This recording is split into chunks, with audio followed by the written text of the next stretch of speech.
පාටකුරුල්ල නරඹන ඔයාලා මේ වෙද්දි දන්නවනේ නිම්නාවි කෙවින්ුයි දෙන්න දැන් දෙපැත්තකට වෙලා ඉන්නේ කියලා. ඉතින් ඔන්න මේ වෙලාවේ මේවයින් ප්‍රයෝජන ගන්න කොටසක් බලාගෙන ඉන්නවා කියලාත් ඔයා දන්නවනේ.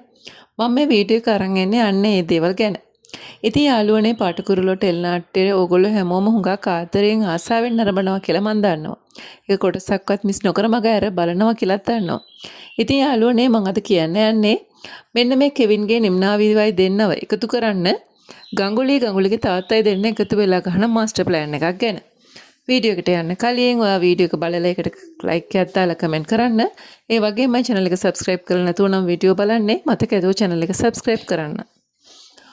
ඔන්න ඉතින් මේ වෙලාවේ ගඟුලි ජීවන් දෙන්නම හිතනවා හොඳම අවස්ථාව තමයි කියලා මේ වෙලාවේ සල්ලි ටිකක් හොයාගන්න.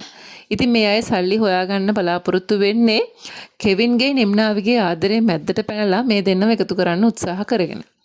ඇත්තටම මේ වගේ සමාජයේ අපි හුඟක් මිනිස්සු දකිනවනේ. ඇත්තටම මෙහෙම ප්‍රශ්නයක් ඇති වුනහම ඒකෙන් අයිති ප්‍රයෝජන අරගෙන තමන්ගේ වාසියට හරව ගන්න මිනිස්සු අද සමාජයේ ගොඩක් ඉන්නවා. මේ ගඟුලි ජීවනුයි කියන්නේත් අන්න ඒ වගේ දෙන්නෙක්. මේ වෙලාවේ මේ දෙන්නට උවමනාව තියෙන්නේ කෙවිනුයි නිම්නාවි එකතු කරනවා වෙනුවට ඒ වගේ පෙන්නලා කීයක් හරි මුදල් තමන්ට අයිති කරගන්න. මොකද දන්නවනේ කෙවිනුත් සල්ලිකාරයෙක්. නිම්නාවිට මේ වෙලාවේ තමන් ආදරය කරපු පුද්ගලයා හිමි වෙනවා. ඉතින් ඔන්න ඔය වෙලාවේ අනිවාර්යයෙන්ම මේ දෙන්නට මැද්දට පැනලා මේ ප්‍රශ්නේ විසඳන්න ගියොතින් කුමක් හෝ වාසියක් කරගන්න පුළුවන් කියලා මේ දෙන්නම දන්නවා.